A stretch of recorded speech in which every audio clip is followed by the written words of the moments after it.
आइए हम लोग देखते हैं some properties of definite integrals, class 12 NCERT maths integral chapter. Some properties of definite integrals. पहली प्रॉपर्टी क्या है? P naught limit a to b f x t x. क्या होता है अगर हम x को t से डिस्प्लेस कर दें, अगर हम x को t से डिस्प्लेस कर देते हैं तो हमारे लिमिट में कोई फर्क नहीं पड़ता। लिमिट क्या रहती है? a से b f x d x equals to limit a to b f t d t. ठीक है। दूसरी प्रॉपर्टी क्या है? एनसीईआरटी में पी नॉट पी वन करके लिखी है। ठीक, पहली प्रॉपर्टी को उन्होंने पी नॉट से लिखा है। पी वन क्या है? पी वन कहती है limit a to b f x d x equals to minus के। अगर हमने क्या किया, अगर हमने लिमिट को बदल दिया, अपर लिमिट लोअर लिमिट आपस में इंटरचेंज कर दी, देन माइनस साइन आगे आ जाएगा। ठीक है, इसको आप प्रूफ करके भी देख सकते हैं।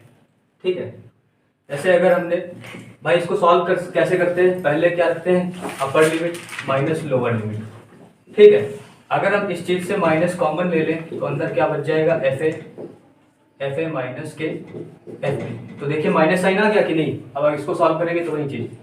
ठीक है, तो ऐसे प्रूफ करके भी देख सकते हैं limit a to b f x d x equal to minus के limit b to a f x d x. ठीक है, बस इतना ध्यान रखना है, अगर लिमिट चेंज होगी तो माइनस साइन आगे आ जाएगा।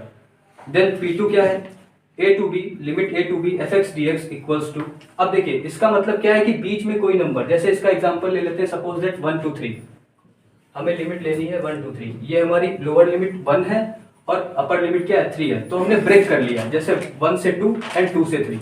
मतलब सी हमारा यहाँ पर दिखा रहा है, सी डिनोट कर रहा है कि सी जो है वो ए से बी के बीच का कोई नंबर है।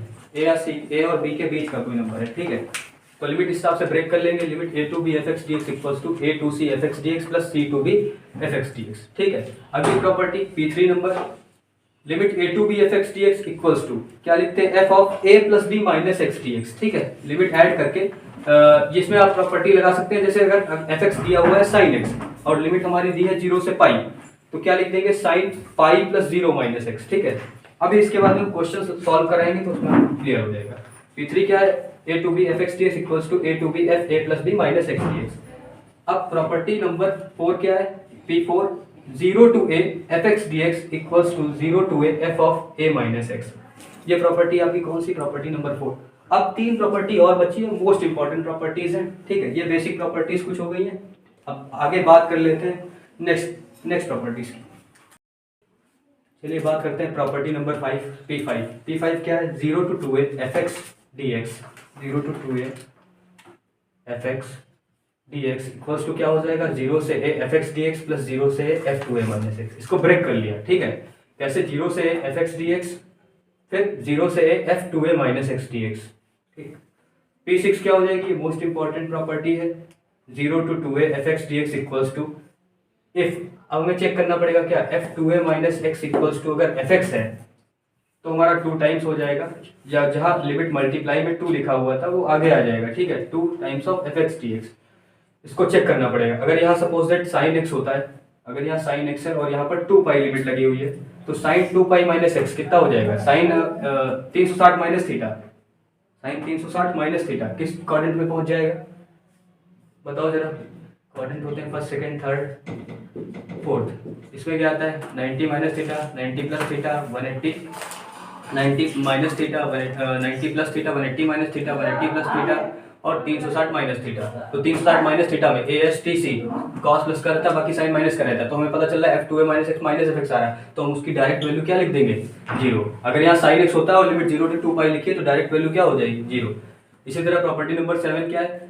Minus a to a limit minus a to a f x d x equals to. अब इसमें वही चीज है, हमें चेक करना है। अब देखिए इसको बोलते हैं इवन फंक्शन। क्या बोलते हैं इसको? Even function. हमें चेक करना पड़ेगा। हम चेक करते हैं अगर f of minus x F x के इक्वल हो गया। जैसे जैसे क्या एग्जांपल होता है? अगर कॉस एक्स है हमारा, तो कॉस हमें पता है माइनस साइन खा जाता है। कॉस माइनस एक्स क्या होता है? प्लस का कॉस एक्स। तो वो हमारा कैसा फंक्शन है? Even function. तो हमें पहले रख के चेक करना पड़ेगा एफ ऑफ माइनस एक्स अगर एफ एक्स के इक्वल मिल रहा होगा तो फिर लिमिट क्या हो जाएगी? 2 times 0 to a f x d x. अगर f of minus x minus f x के इक्वल आ रहा होगा तो हम डायरेक्ट इस फंक्शन की वैल्यू क्या लिख सकते हैं? 0 में। कभी बार एमसीक्यू में डायरेक्ट पूछ लेता है क्या? 0 टू 2 है साइन एक्स डी एक्स की वैल्यू हम डायरेक्ट 0 लिख देते हैं। ठीक है, इसी तरह यहाँ भी हो जाएगा माइनस के कोई ले लीजिए फंक्शन, माइनस के पाई से प्लस पाई साइन एक्स यहाँ पे मान लो हो, तो साइन हमें पता है sine minus x equals to minus sine x हो जाता है, तो इसकी डायरेक्ट वैल्यू 0 हो जाएगी। ठीक है, तो मोस्ट इंपॉर्टेंट प्रॉपर्टीज है property number 6 and property number 7। ठीक है, वो आपको जरूर देखनी है, इस पे आपको क्वेश्चन देखने को जरूर मिलेगा बोर्ड एग्जाम में। Thanks for watching.